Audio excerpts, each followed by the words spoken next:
when I was just coming up to my 16th birthday. I'd gone to the Opera Palais, and there was a song called Blue Moon which was playing, and this young man with blonde hair had come over to me and asked me to dance, and it was Bobby. I thought he was a bit square. He asked me to go out with him, but I wasn't terribly impressed by the fact he was a footballer. I said, no, I can't go out with you. But one day I was with my mother in a taxi going along Ilford, and there was a coffee bar, and he was sitting in it. And I said, look, Mum, that's the young man who asked me out. And she said, he took us, and she looked at him and she said, oh, he looks great. Bring him home for tea. He was a young kid doing Tuesday and Thursday night training at West Ham. And at the end of the year, they were taking 10, 12 places for apprentices or ground staff, as they probably were called then. And Bobby looked like he was not going to be selected. It was between Bobby and another lad. There were mixed opinions of him initially. There were the questions of his natural talent and pace. Not great in the air, not quick, not particularly big. I always refer to Bobby when I talk about him. He was quite a green youngster. If you go back a few years, when he was a kid at Barking Schoolboy, if you look at the pictures of him there, he was a tubby little schoolboy. Your physique earned you a nickname. Do you remember what it was? Can I say it here? Yes. Oh, dare I? It's Tubby. Tubby. Tubby and Fatso. Tubby and Fatso, yes. We went out one night, we were chatting about football, and he said without Malcolm, he wouldn't have been a player. Malcolm Allison was such a powerful figure at West Ham. He said, you got to sign him, I'm telling you, he's different class. They listened to him. So West Ham took Bobby on. So he's got on the bus and he's never stopped asking me questions all the way. And he said to me, Mr. Allison, what's the most important thing about football? What's the most important thing to do? I said, knowing what you're going to do with the ball before you get it. We used to have a practice match, and then he'd stop it and say, close your eyes. And he'd ask individual players where everybody else was. And Moura was fantastic, and knowing exactly on the field, immediately his eyes were closed, on where the left winger was and where the right back was, the centre-half was 2 yards behind him, and Joe Bloggs is 10 yards over there. Bobby obviously had the intelligence to listen and learn what Malcolm was telling him and to put it into practice. After training, he would go back to the little cafe up the road from Upton Park with Malcolm and get the salt and pepper pots out on the table, go through the moves and the strategies and where people were out of place. And he just loved Bobby. And Bobby responded to Malcolm, and he swears that without Malcolm he wouldn't have made it. If all your life you've been dreaming of playing in West Ham's first team, and that dream gets realised, it's an absolute defining moment. From a fan's point of view, I think that's what relates them to the club. A local boy has come good and is playing for his local team. Standing round outside. Ticket holders, tickets, all got tickets. When I arrived at the ground about an hour to an hour and a half before the kick-off, I found that all the gates had been closed. I had to fight my way into the dressing rooms, and I thought at one stage that, let alone play the game, I won't even see it. There'll be nerves, there'll be butterflies in the stomach, there'll be doubts whether you can perform at this level. The first night I actually did go out with him was the second match he ever played. It might have been Nottingham Forest. He apparently had a poor game, and the after write-up in the paper was pretty grim. So he'd bought as many as he could and destroyed them. He was hurt, and I was trying to bolster his ego. He was a perfectionist, Bobby. Whatever he did, he had to do it to the best of his ability. Football came very easy to you. Didn't have to work too hard. I don't like the way when you say you didn't have to work too hard. It was bloody hard work all the time, to be truthful. He would train tremendously hard every day. When I first joined West Ham, the first team players were always prepared to work that much harder to improve their own game and to improve the team. And when you grow up in that environment, you just want to copy. My life was totally committed 11 months of the year, basically, to football. You became aware of Bobby as you got picked for the under-23s, and you recognised that this guy could play. Leaving it for Moore going for a lovely move, and goal number 2. He had Ron Greenwood, who did wonders, of course, for West Ham, and I think he did wonders for Bobby Moore. Beautiful piece of play there by Moore. Ron Greenwood was so far in front of anybody else, really. He was the best coach I've certainly ever been fortunate enough to meet. Winterbottom also was very good, I think, in those days for Bobby. I think he gave him a great deal of confidence. A surprise to everyone very young at the time, Walter Winterbottom decided to take him to Chile for the '62 World Cup.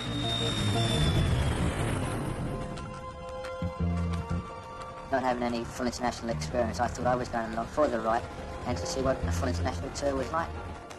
They weren't letting on to him that it might be more than that, because maybe he'd become a bit overawed by the prospect of playing against the great Brazilians and so on. Whereas, nice tackle by Moore. I noticed how he took responsibility when he was first picked.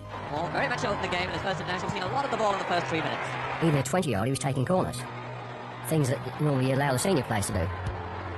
They're just a part of his character. Moore, onto Greaves, a chance here for Greaves, a great chance. Jimmy Greaves was a phenomenon. Greaves! Greaves again, number 3 for Greaves, number 4 for England. Bob and I became roommates. We knew each other as teenagers. He was a Barking boy, I was a Dagenham schoolboy. And we literally had a month in this corrugated iron mountain shack. And we never ever thought we'd get home from that trip. We were very lonely. And there was a big bond between us. I think we were united on that tour. It's a corner to Brazil on the left wing. It was always a sheer delight to play against the Brazilians, and I think, whenever you had the chance of pitching your wits against them on an international football pitch, I mean, you knew that that was something very, very special. It was even in those early days. Garincha. It's a goal, a beautiful goal by Garincha. Brazil have beaten England, so reached the semi-final of the World Cup. Bobby was a very romantic man. He was very caring. I mean, right from the word go, he was really charming. I would go to bed, he would slip notes underneath my pillow, or I'd put my hand in the dressing gown, and there would be like a love note. We went out for about a year, and then he asked me to get married. When we went to the church, there were photographers outside, quite a crowd of people, and I was shocked that they'd come to see Bobby Moore get married.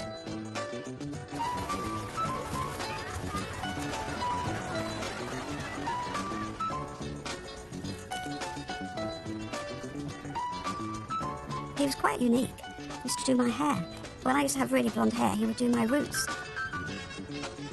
He was like my mate.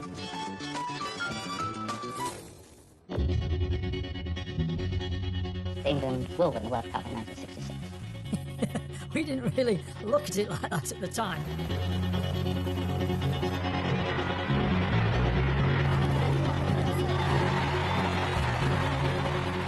At the start of the tournament, they were aware that this could become a very important moment in their lives. It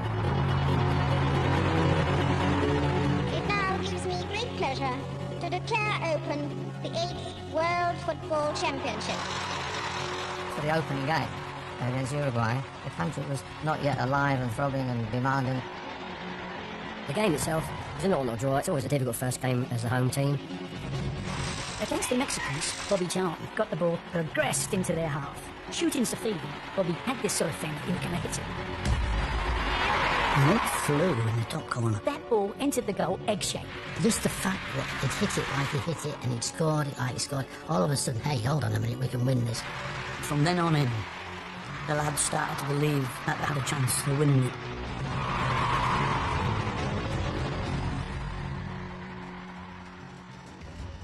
Bobby wanted to have a life outside of football, and I don't think Ron Greenwood at West Ham could really understand that. He loved a night out with the lads, that's for sure. Drink to run and run to drink. That's what he did, and he trained like a demon. Sometimes he'd come in on Sunday morning with his dinner suit on still, straight in the night out. He used to come to the ground on a Sunday, put his tracksuit on, the bin liner, the black bag, and then he'd go and do 12 laps. He'd train harder than anybody, sweat it out of him. Say for about 11 o'clock, he'd come out, he'd be immaculately dressed, and go up the pub. In '64, the biggest game in the cup run was against Manchester United. We won 3-1. For Ron Greenwood, it was the greatest achievement of his career for that date. He always thought from that moment on he lost Bobby Moore to all the showbiz types who Bobby seemed to attract like a magnet. We all came from the youth team at West Ham together, all homegrown players. Number 5, and Hurst. Are we going to have a sensational ending? Yes, it's a goal, and West Ham United have won the FA Cup. If I had any heroes, it was Bobby Moore, who actually done more for the East End. Forget about the football, but the image of the East End. It was great for the East End. It was great for West Ham. And that was our life. It wasn't the West End, we were East End boys. That's where we'd go and have a drink. They all worshipped him. Yeah, he'd walk in and the place used to light up. I had an aunt who used to come to games, and she absolutely adored him. She said he had the aura of a prince, and she used to shiver all over just looking at him.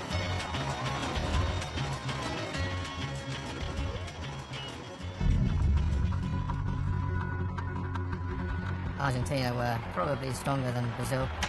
We were geared up for a big fight, and Alf didn't shy away from it. He made the remarks about animals, which was, not well received in the blazered circles of the game. We have still to produce our best, and this best is not possible until we meet the right type of opposition. That is a team that comes out to play football and not act as animals. Germany played Argentina in their group in the earlier round, and that was probably one of the nastiest games you'd ever wish to see. When I invite someone to my house, I don't treating him like as an animal. As animals. We've got people who aren't going to play fair.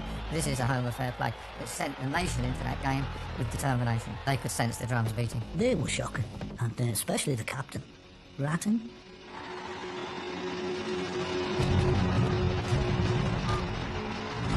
They were up to all sorts of things.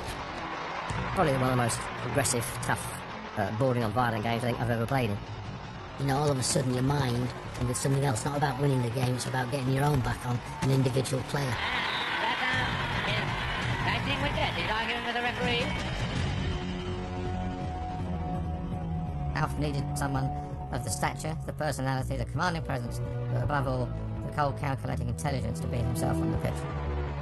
It was Bobby's character, it was Bobby's intelligence for the game, Bobby's ability, although Alf might not always enjoy it, to change things while the match was going on if he didn't think it was going properly. He wasn't just a lieutenant, he saw Bobby as himself on the pitch. Nothing ever says Bobby. Bobby just distanced himself, compartmentalised the thing, let them get on with it. And Rattles it's only got. The referee went, off. And he looked down at him because he's quite tall and the referee's only small. And he goes, shook his head like that. He won't go off. Magnificent player. They just couldn't shut up. He went to his players, come on, we're all going off. Want to take the players off the field. Now by this time, officials had come on saying, if you take your team off, you forfeit the game, England will go through. Bobby Moore wants to be able to take the free kick and get on with it. It's clever because he didn't get ruffled and then he went on to play his normal game. That was Moore. That was just typical of how the man was. Probably Moore handled all that stuff really well. I think that's the key to being a captain, not to get riled. This is Moore. It's interesting to have 3 or 4 players from one team who played with each other since they were kids, and Martin's cross was just inch perfect. The near post cross, the West Ham goal. He's absolutely incensed. He just came up and he said, George, I'm not changing that shirt with this player. Words to that effect. I got the message. Captain's got sent off, lost 1-0, can't get hold of an England shirt, they ain't best pleased. All of a sudden, through the plate glass door comes a chair. Crash! Glass all over the place. He wanted to fight it in the tongue. Well, I think they wanted to fight, but I think they would have lost. Bob, he groomed himself, his manners, he watched people, he learnt. He was aware that he carried a responsibility of being the captain of England. It was Roy of the Rovers, it was Dan Dare. I think he personified what a captain in those days should be, a leader. You just looked up to him as a player and as a person. He wasn't a captain that shouted and screamed at people. I think if he just lifted one eyebrow, you knew you were in trouble. That was his style on and off the field. Yeah, he had that look. I remember playing at Leeds, getting sent off at Leeds one day in the first half. As I walked past Moore, he went to me. He used to do that with his arms. I could see him stood on the halfway line there. And, you know, that was enough, like...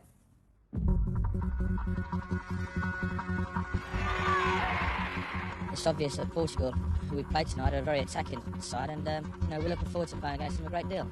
Bobby had a presence. On the pitch, you felt that that presence was, you know, very necessary to his game and to the players around him.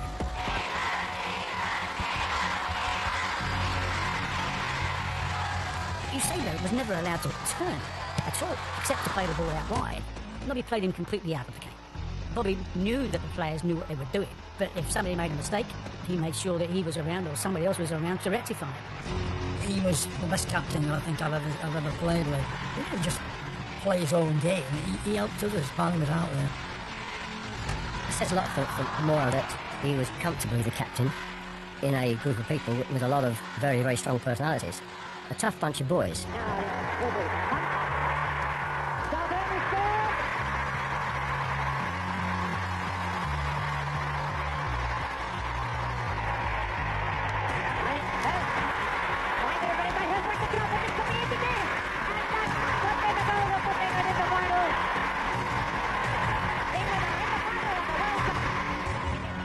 Eusebio was to leave the pitch in tears, emotionally distraught, because when Pelé went out of the tournament, he was the superstar of the tournament.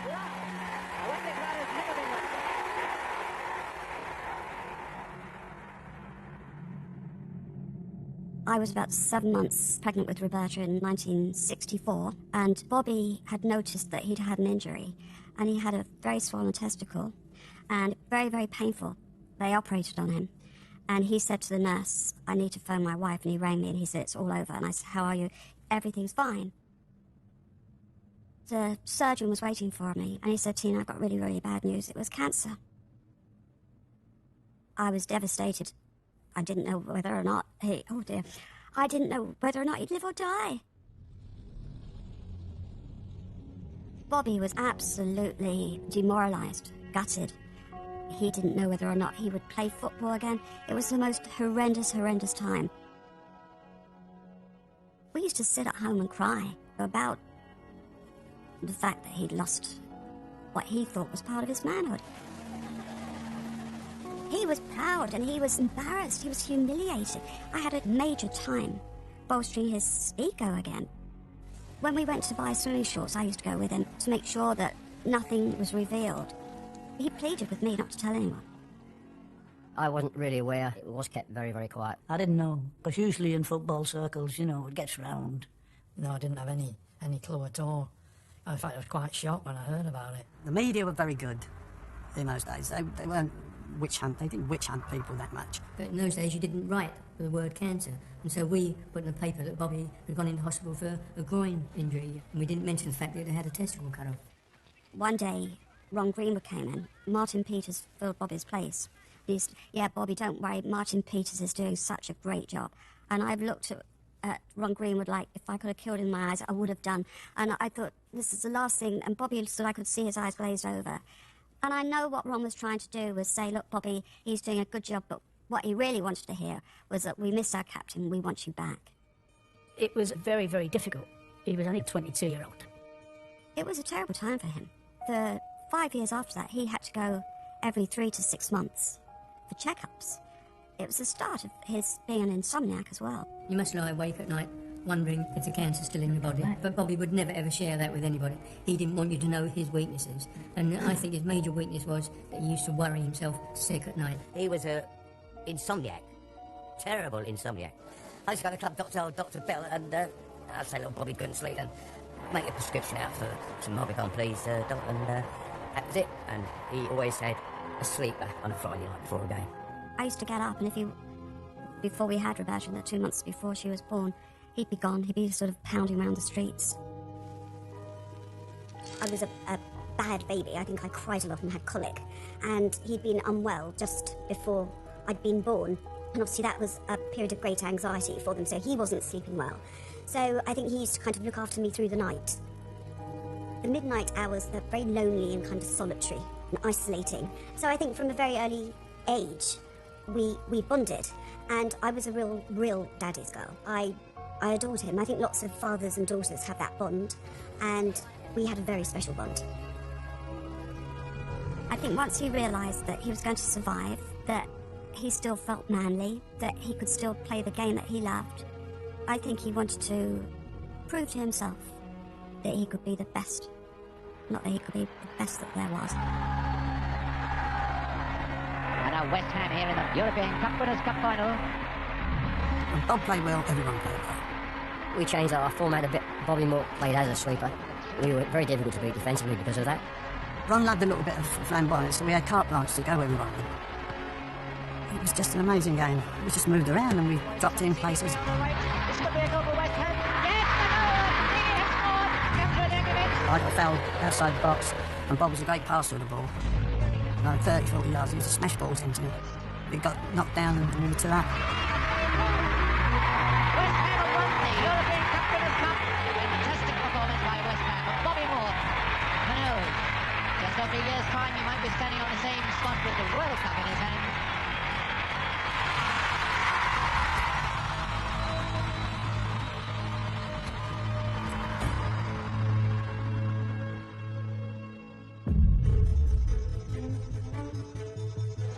The build-up was phenomenal. When you walked out, it was quite electric. Jimmy Greaves was left out of the inside. Everybody was talking about it. Jimmy Greaves' record as a goal scorer is absolutely phenomenal. Everybody in this country knew what a great player Jimmy Greaves was. I know his record off by heart. 160-odd games for Chelsea, 130 goals in 4 seasons, 16 to 20.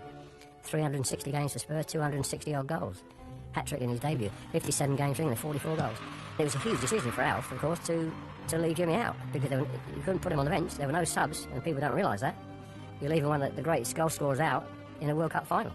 Oh, Jimmy Greaves was absolutely inconsolable. I mean, Bobby was really upset for him. He's my oldest friend in football, Jimmy Greaves. We've known each other since we were 15. I have never been able to approach him on that particular score. And I think he found him packing the morning of the cup final and put his arm around him and tried to console him as best he could. I think Bobby was empathetic. He understood what he was feeling.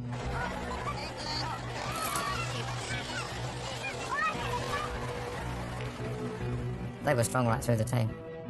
That great German ethic that they never beat until the final whistle blows. And they had the genius of Franz Beckenbauer. It was quite a quiet dressing room. Players were focused on themselves and their own preparation and what we were about to do.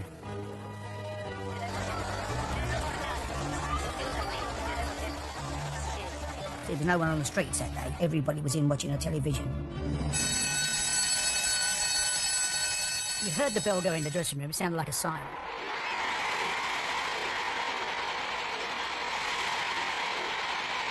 Walking out into that tunnel and just standing there just for a very, very short while, it was, oh dear, it was it's like nothing on earth. The tension was honestly enormous. It really was. Now, I remember thinking there's 100,000 people up there, not only 100,000 people in the ground, but the rest of the English nation were there hoping that we were going to win. And I thought to myself, we just cannot afford to lose this today. The crowd, it was almost like flames coming back down the tunnel, you know, starting from the ground back down to where we were. And that noise will always stick with me forever. And talking about it today, the hairs on the back of the neck, you know, still stand up.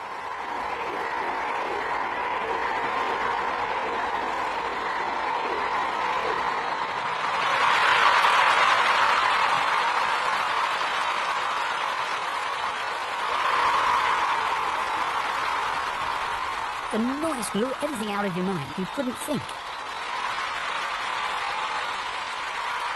That was the only time that I ever really felt nervous. I used to have been out behind Bobby Moore, you know, he didn't seem to be sweating. It was perhaps a calming effect. He would certainly not give the impression that he was scared of anything at all. There are big players, good players, who can freeze in big occasions. That would never happen tomorrow. I think the bigger the game, the better he played. As soon as that whistle went, he played exactly how he would normally do. He was nice and calm, and he was going to get on with his job and do what he got to do and help the others, help everybody, lift them if they weren't doing too well, and calm them down if they were getting a bit too excited. Who was the goal to? Hello? A goal! Yes, Germany has scored! 2 minutes gone. You know, you just got to push that aside and carry on, you know. It's important to get back in the game quickly. People were talking about Moro as a sweeper. Moro got fouled in their last third of the field. Rather than retaliate, he backs off, puts the ball down, looks up. He started to take it. Probably knew I wasn't in quite the right position. Ron Greenwood used to say, the mind's got to be like an electric buzzsaw. You can be in a difficult situation, but time stands still while you pick your moment. And to me, that sums up Bobby Moore. Earth goes up. Lukowski loses it. Hurst. What a chance!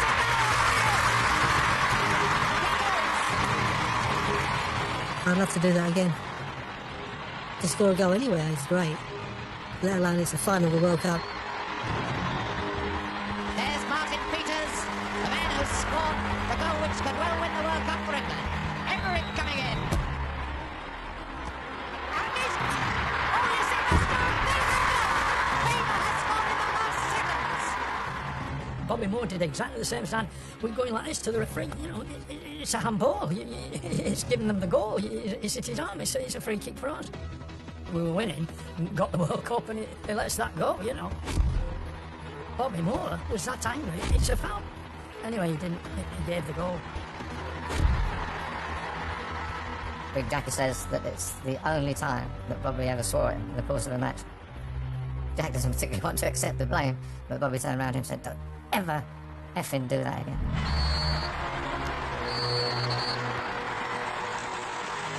Losing the goal just at the end of the game, I think, was hugely disappointing.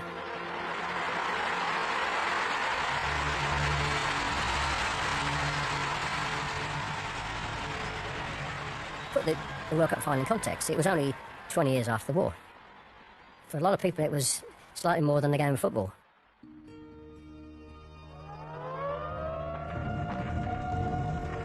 Bobby is one of the war children. He and I were born during the war. Bombs dropped on us. The children of that era did grow up with that as very much part of their DNA. Football really became, as it was subsequently described, the opiate of the masses. The relief from the horrors of war and the privations of the post-war years. People went to football to get away from that. I can't remember not playing. You'd come home with the soles off your feet. There wasn't too many places you could go. It was very dangerous. I remember my father looking for unexploded bombs. All we knew was going out every night when we got home from school playing football until it was too dark to see, and then finding a bit of light somewhere, carry on having a little game. So then you can imagine the millions of young boys playing football at that time, and for you to be picked out of all those kids to become a professional footballer, fantastic. Every kid, as a young boy, probably all wanted to play professional football, all wanted to play in a cup final, and all, if they could, wanted to captain England. Any other team with a less competitive spirit, less camaraderie, less team spirit, I think Boston could have folded. Alf Ramsey showed his true self here when he said that you've already won the World Cup once, go and win it again. He was over general, wasn't he? Now the ball, as they're going to have to face themselves in this next... Alan Ball, in extra time, was absolutely awesome. There was some brilliant performances. Thanks. Still impeccable. All irresistible. Well, the disputed goals been talked about, and will always be talked about, as long as there's football, really. I couldn't see it. Jeff hit the crossbar, and it went a yard over the line. No, it was very close to the line, but spun out. And Roger, who was standing really close to it, he turned around. That's a goal. No, behind Francisco.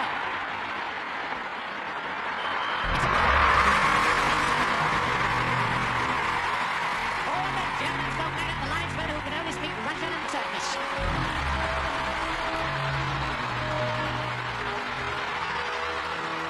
Had we had technology then, it would quite clearly show that the ball was over the line. Willie Schultz found himself on the right wing and knocked one of countless balls in the last few seconds of the game. Leading 3-2 seconds to go, and it was going to bounce in a very dangerous area. And what does Moro do? He chests the ball down. And I wasn't too bothered. I'd seen him do this, it was like a Sunday morning game to him. He brought the ball down on his chest? In the area? It shows you about the composure of Moro. It summed up everything I've always felt about him. It was a very calm thing to do. But you have to have the vision and the flair to do it. And you have to have the balls to bring it down in the area in that situation. Jack was screaming, to put it 3 tiers up. And I said the same thing. I told him to clear it. But knowing Bob like I knew him, he was not going to give that ball away. He was not going to give them that ball away. Well, that was his... It seems as though that was his motto. Calm and composed, as you like. I think he threatened to knock it to George. The German front two opened up. He waltzed out to the edge of the box. And he'd seen Jeff make this run. Now, he put his head down as quick as he could because there's somebody closing him down. Looks up. Banging. And I remember looking back at Moro thinking the game's over, immaculate as ever, pulling his socks up, preparing himself to meet the Queen. That was Moro. I'm tired, the game is now over. I'm just now going to whack this ball with my left foot. It goes beyond the bar, beyond the sand, into the crowd. By the time the ball boy gets it back to the keeper, Tilkowski, the game's got to be over. But as you know, I miss-hit it.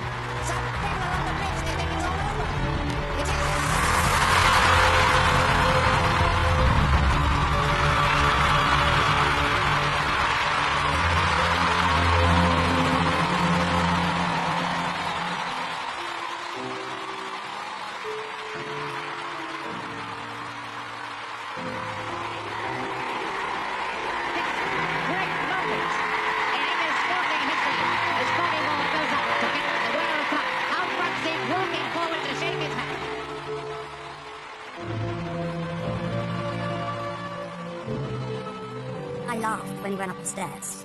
It was just so typically Bobby. He had dirty hands and he rubbed them against his shorts so they wouldn't muddy or sully the Queen's gloves, and wiped on the velvet balustrade. And I laughed because that was so much Bobby. Even in the heat of winning the World Cup, his thoughts were for somebody else. The crowd were ecstatic. Huge noise you can't describe. It was unbelievable.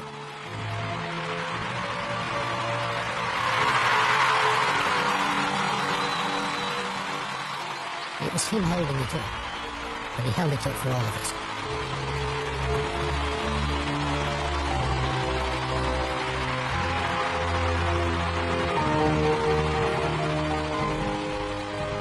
And now We were running around that field with the World Cup in our hand, and the fans were going absolutely berserk. Bobby made sure that every one of us had a little run with that World Cup in our hand, and we all got a round of applause, and then he'd take it back and then give it to someone else. Wonderful, wonderful day.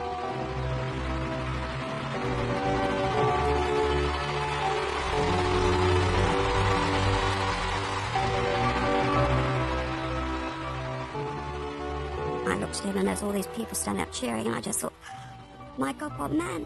He survived cancer, which really meant more than all the football to me, to be honest with you. And here he is holding up the Jules Rimet Cup. I thought if only they really knew the truth, how much more would he have been revered. He was a proper hero. Football exploded that night. There was a buzz. I mean, there was just a buzz around the country. Bobby became a star. He had film star status and he deserved it. There was something about him, he just oozed class. He was the king, on and off the pitch. Always looked impeccable. He became so famous. People used to hold up babies for him to touch. Rock and roll, music, fashion and football all combined. And the world has never been quite the same since.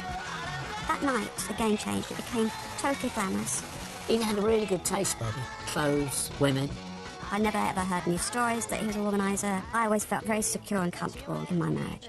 Football, before pop rock music came along, was the only way where working class people would get out of their situation. West Ham won the World Cup in 1966. Ryan Peters, Jeff Hurst, and of course, Sir Bobby Moore. Everybody loves your daddy. He dealt with his fame differently as he got more comfortable with it. We used to go to parties with the Beatles, the Stones, the Who.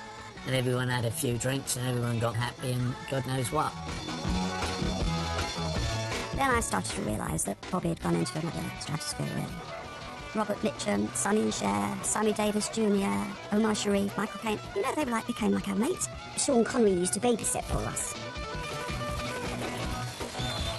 66 changed the image of the footballer. What do you do? I play football. Football? They did become a part of the phenomenon which brought the working class boy through their glass ceiling. We started to do modelling together. I started to get more recognition. It made you feel very special. So I get round there and I see that Tina's not a bad-looking girl. I said, Bobby, do you mind if she wears the England shirt? So he said, yes. So we go out and this was a picture and it caused such a hoo-ha.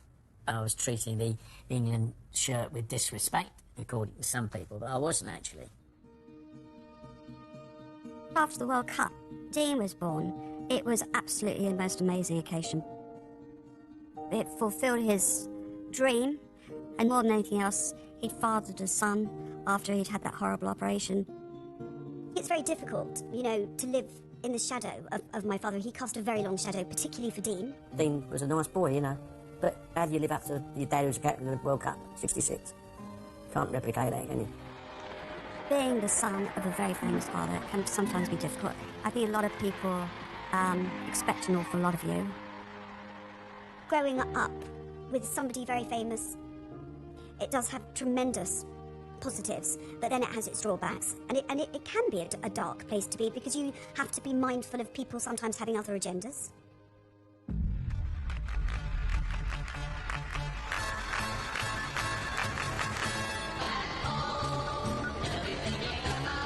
When we went out to Mexico in 70, we were arguably the team to beat. We were strong favourites. It really was a good side. We felt we were unbeatable. Bobby used to say 70 was a better team than 66.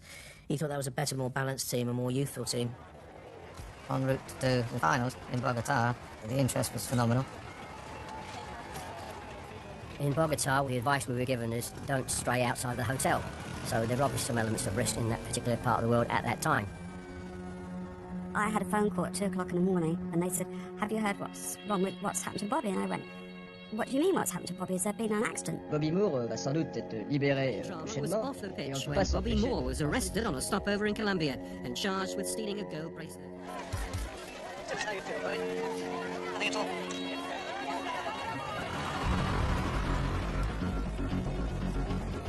The captain of the World Cup holders is detained, and it was huge. It is interesting that both Moro and the other Bobby were both arrested, but the focus seemed to be a lot more on Moro. He had basically taken upon himself to bear that burden.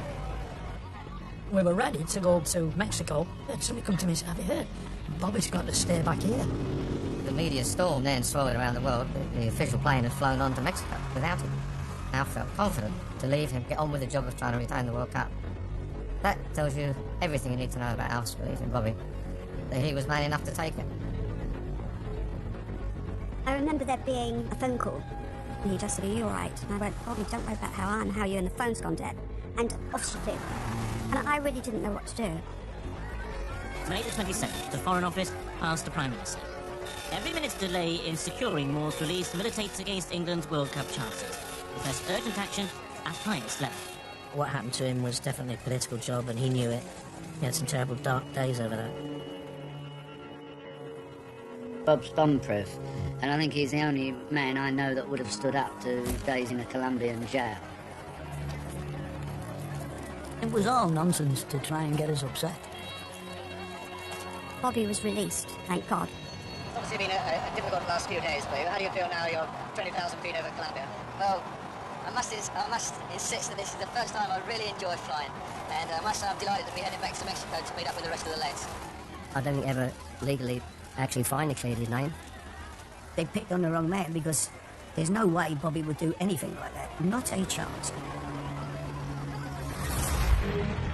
He comes out of house arrest, not training, no preparation. He comes out and plays within a few days against Brazil, and probably plays better against Brazil than he did in the final in '66. Bobby Moore across the read, it's cut by Moore. And Bobby Moore takes it away from him. It's astonishing. He was phenomenal. He played as if nothing had happened. And again, Bobby Moore in there to stop it. One of the first players to have in his side. To come and play as he did, it showed the mark of the man. When you're champions of the world, everybody wants to beat you. At that stage, it was thought that Brazil and England were the best two teams in the world. Pelé was the greatest player I've ever seen. This guy was absolutely fantastic. Pelé, number 10. I don't care how old you are, you don't say Pelé without knowing who you're talking about. The genius could be known as man Pelé Tempe. I remember Pelé going past one or two when he come with Bobby, and Bobby just waited. He was magnificent that day. And England supporters waving their flags and rising to Bobby Moore, England champion.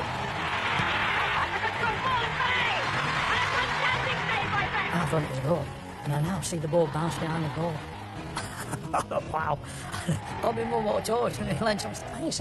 Try and get a hold of him, for Christ's sake. No silly corners. He would talk about them in real reverential tones, but not just the Pelés. He would talk about the whole of the Brazilian team because he knew them and he knew their abilities.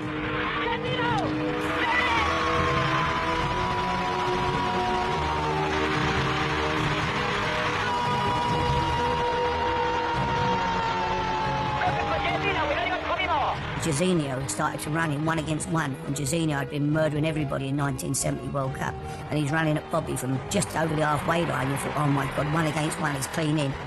And he just waited, and Bobby slid in. When his timing was right, boom. And Moore stopped it. What a player this fellow is. Bobby had a great game. I took a run. We could have beaten that day. Jeff had a couple of chances. One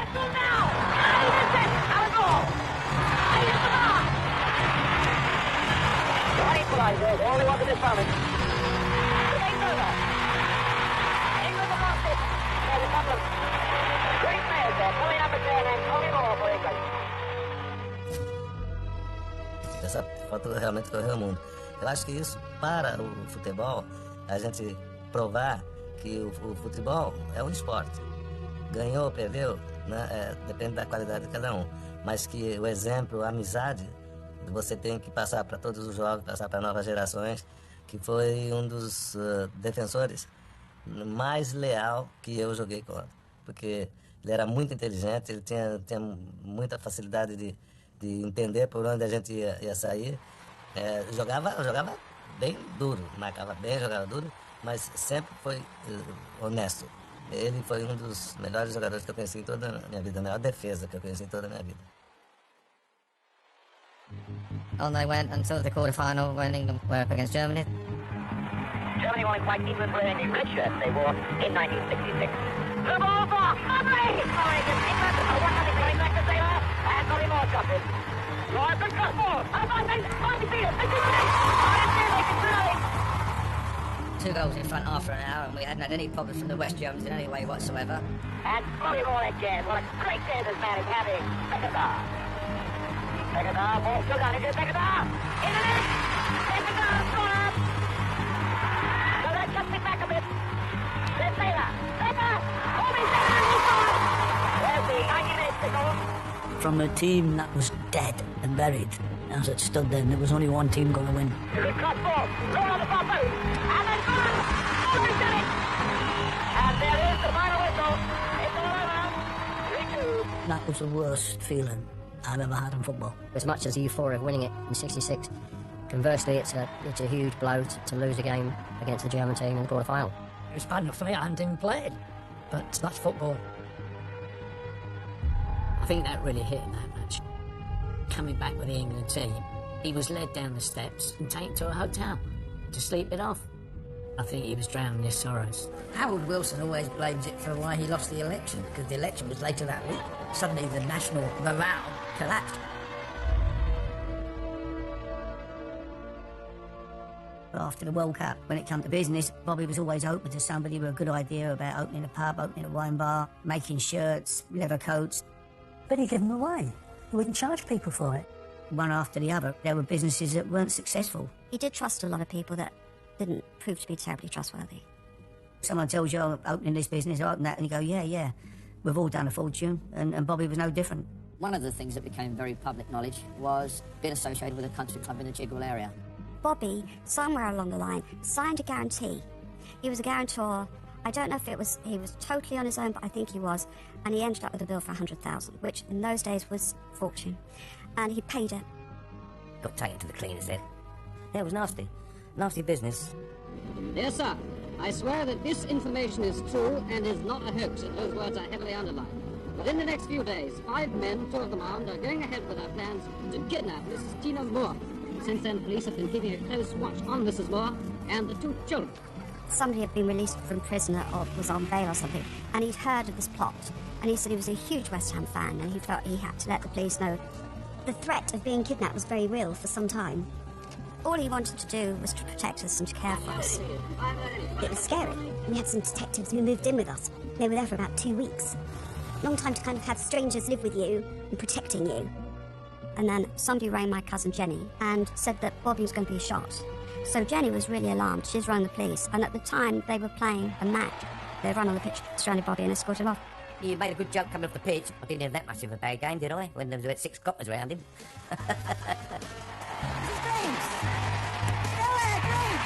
And then didn't Jimmy just like us? Bobby got me into more trouble than any other footballer I've ever known. Now, I've played with some villains. Well, the incident in Blackpool was, I think the game looked like it was going to be off, for sure. We thought the game was going to be called off. We were just sitting there, and Bob said, "Do you fancy going up to see Brian London?" So, to the nightclub, off we went. Don't forget it's a night for a game. That was Bobby Moore, Brian Dare, myself, Robbie Jenkins, the physio. Yeah, we met Brian London and he invited us. We were going for a walk, actually, and actually, if I can remember right, I think I possibly had forgotten to bring his sleeping pill. We came back quite early. We weren't the worst for wear. Then we went to bed.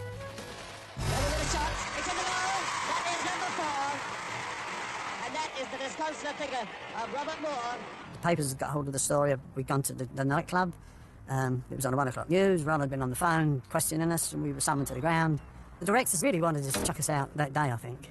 It was that bad. But I think Ron just saved our grace and let us down gently. Well, I suppose Bobby might think that we could have chosen a better week to say this is your life. It's not exactly the happiest week in West Ham's history. You can say that again, Eamon. But nevertheless, it's all part and parcel of the job, and we have to take the rough with the smooth. They were thinking of scrapping it, but the damage was done. Bobby Moore, OBE, captain of England's World Cup team. Tonight, this is your life. They went through, did This Is Your Life, which was live at the time. That was on the Wednesday. And on the Thursday, they issued a statement. They suspended Bobby, Jimmy, and Brian Dare. And Bobby thought the way they handled it was disgraceful. I left at the end of the season. Jimmy left. Bob stayed, but it was never really the same for Bob then. And what a task it's going to be for this reshuffled West Ham side, so recently demoralised by the events in Blackpool. But today they have a new captain, and it's Jeff Hurst, who should lift their spirits somewhat by coming back into the side. I think Derby were interested in Bobby. Brian Clough was making quite a lot of noise about it. Well, I just, like things to happen, and get the sort of club that would appeal to me. The club, I think, at that time, didn't want to let him go, and once the club didn't want to let you go at that period of time, you had no choice but to stay.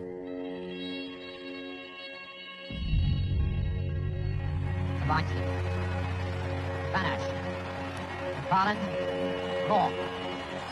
Oh, in trouble! Kaminsky! Oh, it's too casual! 2-0! Bobby was to make one mistake in the qualifying competition for 1974. Ball out near the touchline, turn inside, as he'd done a million times, got caught in possession, away they go. The first time I'd seen him even come close to losing it, he was pacing up and down, quite red-faced and agonising over it. He was so upset that he'd let England down. And himself. We went for a walk one day and we met these FA councillors and had found Bobby fast asleep on a park bench. Couldn't sleep, got out, went out, lay there like a tramp on a bench. He was really, really beyond despair in a way. If you've been wondering what this is in my hand, it's a nail. It's either going in Poland's coffin or it's going into Ralph. Having seen Bobby Moore make one mistake, you could guarantee with your life that he would never do the same thing again. It would be removed. That little tiny glitch in the computer would have been deleted. And by terrible irony, Norman Hunter replicated that mistake. I messed that up a bit on the halfway line, you know. Lato screening down the right side. Left side driver. Now it's Lato against McFarlane and Gaga's over there. The shot is on for Demaski. Oh, he scored! You do things in your career, nobody makes mistakes on purpose and that. And I made that howler, and then I couldn't wait to try and rectify that. And the chances were unbelievable. And we should have beaten 3 or 4 if the keeper hadn't been so brilliant. Tomaszewski. Goalkeeper had a miracle game. We should have scored about 6 goals. They go under Clark, he knocks it back. Bobby kept saying to Alf, Get Kevin on, get Kevin on, get Kevin on. Too late, says Alf. Bobby says, no, it's not too late. He could still do it. There's space down that left side. He's perfect for this. Kevin Hector came on, had the best chance of the match, put the ball wide from 2 yards, and that was it. England were out. It's over. It's all over. And for England, one of the blackest days they've ever had for Alf Ramsey, must be a very disheartening day. And I'll never forget that final whistle. And I've got my head down and I'm trudging off. And I'm thinking, well, that's it. That's the end of the international career, lad. And Bobby was there, put his arm around me, and he said something, and I can't really remember what he said, but I was just so upset. What about your own future now as the England manager? Well, what about it? I'm the England manager, aren't I? There was a protracted and agonising sort of sacking of Alf, which was well handled. Bobby was given the chance to get to the number of caps he did, but the castle was falling, and from then on, it's proved to be difficult to rebuild a castle with sand. Just 4 weeks after England were knocked out of the World Cup, Moore tonight captains England for the 90th time, and thereby equals the record of Billy Wright. He got his 108 caps, which was a record which he held for many a year. So he finished on a high, but I think in a way, although he was upset about the career coming to the end, he was excited because he was quite looking forward to the next period of his life. He was captain of England, he dressed smartly, had a red Jaguar, he went to the best places, and he lived the life of somebody that was and deserved to, and was very successful. But at the end of it, you can have a good life, but there's not a lot of money you can save during your career, no matter who you are and what you've achieved in the game. The last of around 650 appearances Bobby Moore made for West Ham came in the humble setting of a reserve match against Plymouth. Moore signed for Fulham, joining up with former England colleague Alan Mullery. He had quite a few offers, obviously, and to stay in the top division. I mean, we were in the old second division. There's a newspaper story this morning that you might pack up at the end of the season. I don't think you're taking that terribly seriously, but do you see this as your last chance to get to Wembley? I hope not. I'd like to go on playing for as long as possible, Brian, and as I say, it's a great inspiration to know that you're knocking on the doorstep of Wembley again. The cup final was a great occasion for us. We were good mates, and I knew how he would have felt. He wanted to win badly. And Bobby Moore comes out to the atmosphere he loves and knows so well. This is Moore's 47th appearance at Wembley. Just for Bob to get there in his final last couple of years, it was a dream come true really for him.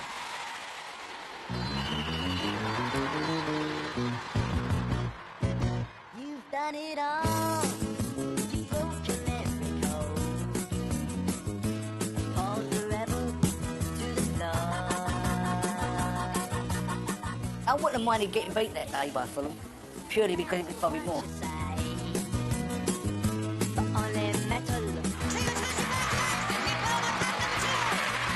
FA Cup goes back to Upton Park. Straight after the game, came up and shook hands with me on the pitch, and it was different class. He took it in his stride, Bob. Played well on the day, but not quite good enough. After a match, we'd all go out, the whole team. We would go off down the King's Road, even if it was for an hour. Fans would bother him, wouldn't bother us, of course. Oh, it helped when George Best signed for us. He took a little bit of the load off Bob. Best. That's the best. Oh my goodness, he hit the post. I was involved with Marsh Best and Moore in the fact that I was an apprentice and carrying their stuff all around Europe. Loads of European tours, pre-season friendlies. It was just a place to be. They were like a travelling circus. A smile. Will be cooking up something. Bobby loved his time. Certainly would, because he liked the bars over there. Hello, beautifully over. Took it off Rodney Marsh. Marsh coming back to tackle him. But you entertain. And people went away and said, oh, did you see what Marsh did there? Did you see what Best did there? Did you see what Bobby Moore pulled off? Oh. That really was the nerve of a great player there. They wanted to see them. They wanted to see some magic. On the right foot. It's on the far post. What about the future? You can get a management or what? Well, if the right sort of opportunities come along, I'd very much like to. It's unbelievable that he had to go abroad to find a job. He was offered a job at Seattle Sounders. Bobby Moore, playing his 4th game of the season. He's 37 years old. Then we went to San Antonio Thunder in Denmark. I think he was a bit demoralised about that. Bobby retired after that. I think once you're out the limelight, and no one gives a monkeys about you, really. Let's be honest. When you're gone, you're gone. Most important thing is you've got your family around you. As a professional footballer, particularly then, you weren't prepared for the next stage of your life and what are you going on to do. Elton John approached Bobby Moore to become the Watford manager. They were going to do like a big film on it about the two icons of football and music. And Bobby was so enthused. He thought this was great. Anyway, we were on a holiday and he was excited because by then he'd already had this conversation. There were other directors on board, and Elton was very good at this. He wanted the directors to have their say. And their view was that it would be better if he went for me. Now, please, I'm not doing this to boast, because I was only told that I had no idea. When I accepted the Watford job, I had no idea they'd spoken to Bobby Moore. He used to go for a run every morning and stop at the local sort of grocery shop. He's come in and he handed me the paper. He was ashen. They'd given Graham Taylor the job. Well, I mean, we were both gobsmacked. That was the biggest letdown, I think, of Bobby's life. I mean, he was absolutely shattered by that. He was a very proud man, and it must have really hurt. We just thought it was a matter of time before another football offer would come in. Nothing came in. And, you know, then when one did, it was a really lowly job at Oxford City. And actually, it was very nice of the man to even give it to him, but it was a very dour, grim sort of start. Bobby had no money. Harry Redknapp went to help him. I went to Oxford City. It was non-league. We didn't have the players. It was an impossible job. And then he started writing off the jobs, putting out there he wanted a job. Sometimes people didn't even return the letter. Bobby wrote to the FA after Don Revie left, but I could well see him not getting a reply, you know. You didn't ever feel that there was a kind of conspiracy against you, just pushing you out of football? Well, I wouldn't have thought so, and I wouldn't have liked to think so, because, you know, if there had been, I would like to know the reasons why. England captain of the World Cup winning team with a lot of knowledge about football, not offered a job, it seems crazy. As great a player as he was, and as much as he was loved, I wouldn't see them giving him a job. Ron Greenwood got a job, and maybe he had a more of a relationship, especially with Jeff, you know. He was dejected. I mean, so awful to be spurned by something that you've given so much to. There's no rhyme nor reason to it. Only people in charge of football and in charge of clubs could tell you why they didn't. Maybe they were scared about the stories of his friends, if you like. Sometimes you're judged by the company you keep. And probably that's what they thought. There'd been all the great upset of the Bogota incident. Maybe that had an impact on the fact he was overlooked.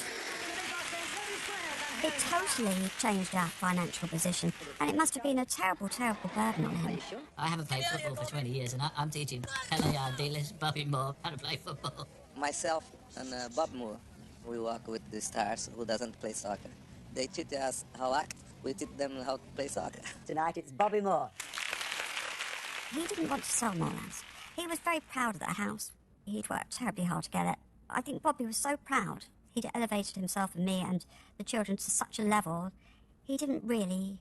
I don't think he felt he was capable of dropping to a much lower level. Bobby Moore! His insomnia got worse. I think he turned inwards. I think he felt that he'd failed us as a family, and I think that, looking back, I think that was depression. In general terms, Bob, what are you offering at the Bobby Moore Soccer School? Well, basically, we are taking the boys on a week's course. It's a non-residential course that runs from a Monday to Friday from 10 o'clock till 4 o'clock every day. You meet your heroes as well as getting coached, you see? Well, that's what we think, but some of them can't even remember us. Bobby had died in all those years when he was neglected. I think he was crushed. What I want from you, lads, right? Concentrate. I think it broke his heart, actually. He would never have admitted it. But I know that it really got to him. And I think that then Bobby withdrew into himself, and I'm sure that's when life got all too much, and I think after all the rejections, he just got very despairing, and I'm sure really that was the cause of what helped make him look outside of our marriage. He kept saying, look, I've got a problem. I know he felt very guilty. I don't think he did it lightly. I think he found it a heartbreaking thing to do. He kept ringing me and coming round and seeing me. He couldn't make the break. As much as I was hurt and devastated, I think he was too. And he was such a decent man and such a good man. I think that it really impacted on him a great deal. He did the right thing as much as he could in that situation, and he ensured we were all looked after. And as far as Dean and I were concerned, he was always there for us. Always there for us. It's been a difficult period for all concerned. I mean, not only for Tina and my children, but also for Stephanie and myself. When I met Bobby, I didn't know anything about him at all, because I didn't come from a footballing family. I just found him to be a very gentle, very understated, very correct, very dignified. He was just a very nice guy. Undoubtedly, making the decision to leave his family was an exceptionally hard decision for him to make, and I would only know the half of it. Because, once again, he would try and protect everybody from the inevitable. Everybody was going to be hurt in that situation at some point, and he really wrestled with that, with his conscience. He was a very romantic man. One of my favourite songs at the time, and still is Autumn Leaves. And one day we were sitting at an airport, and he'd gone off to the loo or whatever, and I was sitting facing the wall, finishing my coffee, and then I became aware, in this crowded lounge, where we were eating, Bobby was standing behind me singing Autumn Leaves to me. He was a great romantic.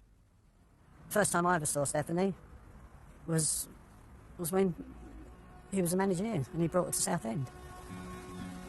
Because he'd given up everything, even his car, things were difficult financially for some years.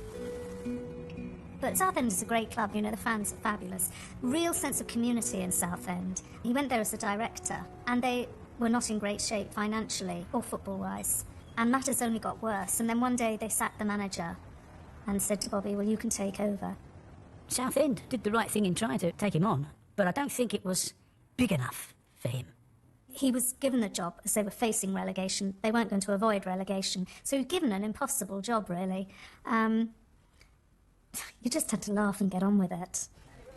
One of the things that I realised I had missed when I first got back involved in the coaching capacity was the camaraderie that you get in dressing rooms and in training sessions where you're getting like 15, 16 players chipping at one another, bantering with one another, telling jokes. We had a great couple of years there, all said and done. I don't know if he had the attributes to be a manager. To be honest with you, I don't think he was old enough. Who knows? He could have been the best West Ham manager of all time. No one knows. Given a chance to do the job, he could have been the England manager. He knew the game inside out. Why couldn't he have been a great manager? He just needed a chance at a good club with good players to show what he could do, and he never got that opportunity. At the end, it was difficult.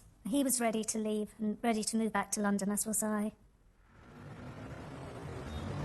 First time I met Bobby Moore was when I was at Capital Gold, and we needed someone to be a really heavyweight co-commentator, and he was working for the Sunday Sport at the time. I didn't think it was possible, and then, lo and behold, a couple of days later, Bobby walked into the office, and pristine, immaculate which he always was, and a big smile on his face, you know, and he said, all right, JP, and that was it, really, and we were set from then on. He was just like, you know, Bobby Moore, 1966 World Cup winning, absolute hero, icon, god for me, and just a normal bloke. Bobby would insist on driving. Stephanie told me it's because Bobby thought I did all the work at the ground, and therefore he would do all the work in getting there and getting back. Bob would cut up everyone, and there'd be people banging their horns and thumping their windows, everything like that. And then they'd see it as Bobby and go, you know, Bobby Moore's just cut us up. You know, everyone waving for Bobby, you know, stop at a traffic jam, then a bit further up, the car that he just cut up and won his autograph. He shouldn't have been doing local radio. He should have been doing sitting up in the stand at Wembley, and he should have been sitting in front right West Ham. He should have been an ambassador. He was sad about that, but he was never bitter about it. I remember seeing him at Grimsby. Sat up here doing commentary during a really cold, bleak day. And I hear someone, Harry, I look up and there's Morris looking at a pitch before the game. He's sitting up there, he's got a great big cap on, eating fish and chips. And I've looked at him and I thought, he shouldn't be here. He shouldn't be doing radio, getting £100 or whatever he's getting for a night's work. I felt embarrassed working at West Ham, and he's not. Maybe I should be up there doing the radio, and he should be down here. It wasn't very glamorous, a whole lot of it, but he loved the involvement and he loved the crack. And Stephanie said to me that, you know, it made him feel part of a team and close to football again, which I think was really important for Bob. Wherever we went in World Cup 90, Bobby was revered. We come to the semi-final with England playing Germany up in Turin, and we've always called it the Tears of Turin. And if anyone wants to see a great game of football, that was a wonderful game of football. One of the last great World Cup games I think I've ever seen. It was brutally passionate, it was exotically skillful, and England went out so cruelly. And at the end, I turned and in the commentary, and I was like welling up in the commentary, because it's my first World Cup, and you know, it's the closest I've ever seen to England winning the World Cup. But I turned to my right-hand side, and Bobby was in floods. Because in 1990, that's what it still meant to him. That's what England still meant to him. That's what England in a World Cup still meant to him. And I think that was one of the defining moments of my relationship with him. So we plodded away through these jubilant German supporters, and we get to this square in Turin. And it's like something from Dante's Inferno, you know, there's all these hooligans piling into one another and smashing each other up. These are bad days. We got to get across the square because we could see our hotel in the distance. So I said to Bob, let's find a bar. I'm not doing that, I'm not going to go across there. And he went, no, Pierso, we'll be all right. So Bobby starts walking Don Quixote across this square, and I'm his Sancho Panza, you know, I'm hid behind him. But I didn't need to. As soon as Bobby hit the square, all these people punching the heck out of one another, bang, bang, bang. Asked Bobby Moore. All right, Moore. All right, son, what do you think of the game? Yeah, bad penalty, wasn't it? Oh, it was a shocking penalty. It's Bobby Moore, All right, bang, bang, bang, carry on the fight. So we're walking across, it was like the parting of the Red Sea, Bobby and me, and these hooligans having a go at each other. No one touched us. It was brilliant. Like being in the presence of a divine being. West Germany are through to the final. The only person Gascoigne would talk to after being booked was Bobby Moore. Who to turn to, you know, because sometimes you want to know the experience, what it would be like winning the World Cup, and obviously with him doing it. Gascoigne had run after him and said, Bobby, can I have a word? I wasn't privy to it, but apparently Dad said to him, you know, you okay? And he opened up to him. Well, I chat for a while, and then I got to sit next to him, next to us on the plane, and that. We chat all the way back. That time, that hour with him, was really nice, you know. So that was one of the fortunate ones. I actually got to meet the guy. People like Gascoigne, they knew that Bobby had lived it. He'd lived it, he'd experienced it, he'd coped. Because it was a lot to cope with. When he developed bowel cancer, and he was told that it wasn't curable, he was very stoic. I went to see Dad in hospital. He was lying in the bed, and he was just coming round from the op. And he looked at me, and he was literally just coming to, and Stephanie was there. And he said, I think they've got it all. And I saw Stephanie's eyes well up, and then I just knew. He was very motivated to help anybody understand what cancer was about. He was, my impression was that he was a very private man. We decided that we wouldn't make it public. So nobody was really told, bar his immediate family, my immediate family. I think Bobby's greatest coping strategy is called Stephanie. She was absolutely wonderful in her support, not in a stupid, feather-bedded way, very practical, but obviously so concerned for his health. His calmness enabled me, when I was in his presence, to be exceptionally calm and controlled. But there were months and months and months where I was going to work and just in a terrible state, because I knew I didn't have him for very long now.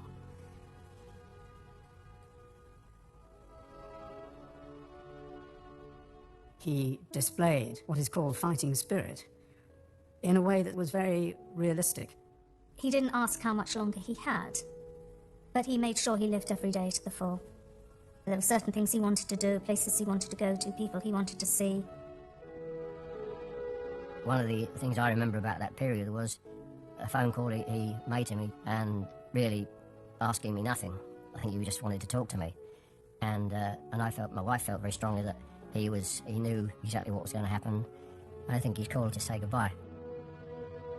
I was on a train, it was rush hour, and all of a sudden someone's come in and must have sat down, and they've nudged me, went, "Madam," and I looked, and it was Bobby, and I didn't recognise him now. Bobby. But he looked so different. The golden, beautiful Bobby that I remembered wasn't there. Obviously he wasn't well. Then he got up, and he went to get off the train, and just as the doors were about to close, he got back on. And then he stayed with me, and we chatted until I got off at my station, and then I walked away with a lump in my throat. I didn't see him again. He announced that he was ill, and then there was a match against San Marino at Wembley. Gascoigne takes it. And it's nice to see Bobby Moore up in the press box working for radio. The best wishes of his many friends in football are with him tonight. England won convincingly. And he turned round to me at the end, and he just kind of went like that. He'd done it. I think he wanted to say goodbye to Wembley Stadium.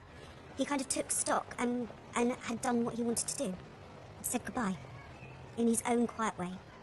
He wanted to come to the Royal Garden Hotel, so it was a significant place. We came, we had lunch, and then we came and stood outside. It was not a cold day, but chilly. He had this long red leather coat, which had been a gift from Malcolm Allison, which he was wearing against the weather, because he was feeling the weather a bit at that point. And then we both realised that this was going to be the end, and we just sort of embraced and looked at each other.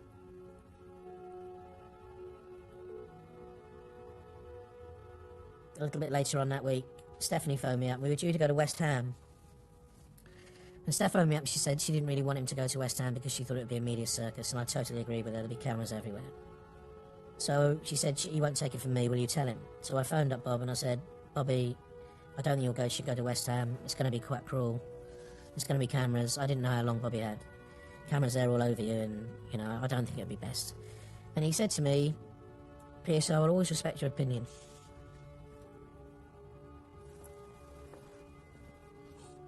Well, always.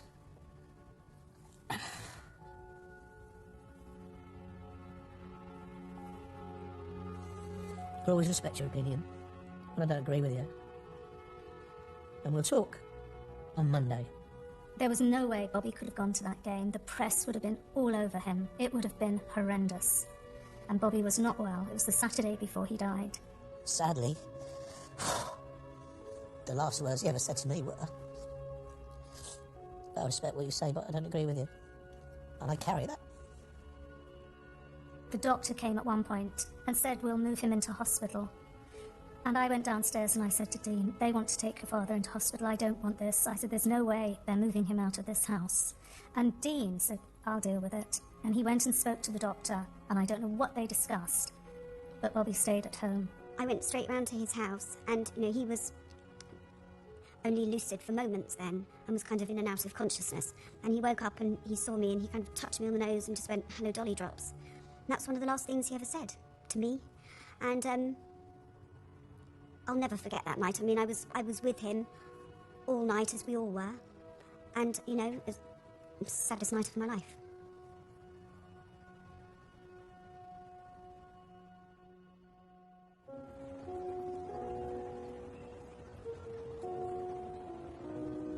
The outpouring of love was very comforting for those of us left behind.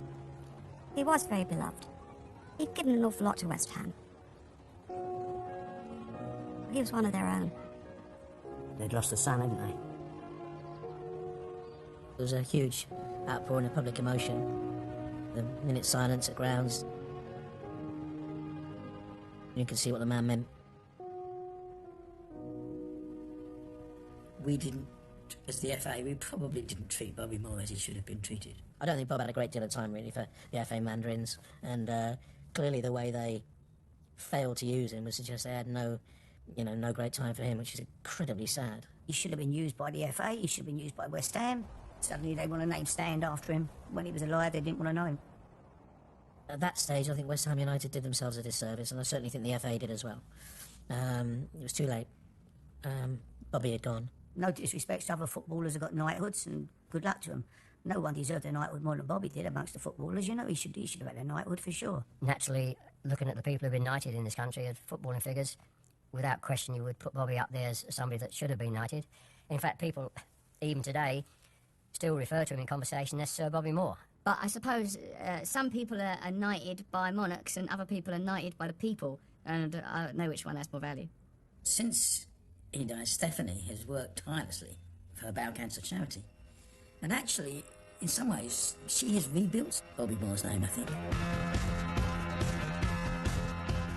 By putting his statue outside Wembley and saying, here is the iconic player of his age. I do think we've made up for that. I think we've said he matters, but I think it was belated.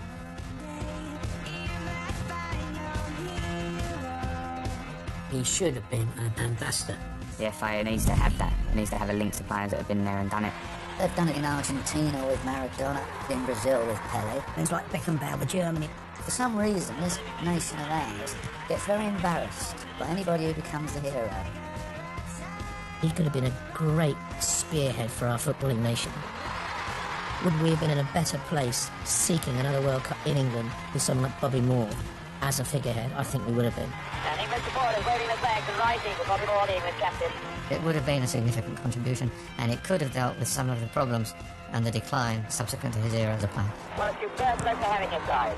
I saw the greatest defender who ever stepped on a football field. His ability to read the game at the back, his composure.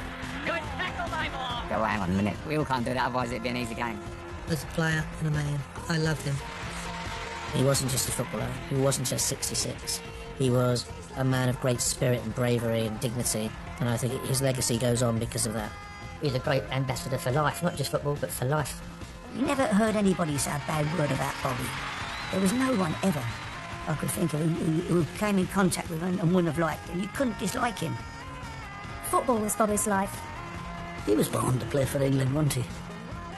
Bobby Moore is one of the figures that will be in the final pantheon of Pele, Maradona, George Best, Johan Cruyff, Bobby Moore, like these players that are above. It's because you've connected to something in people that goes beyond sport. It's almost as though he's presiding over the game at the stadium that he most loved. That great victory has weighed on teams ever since, and that's no fault at all of the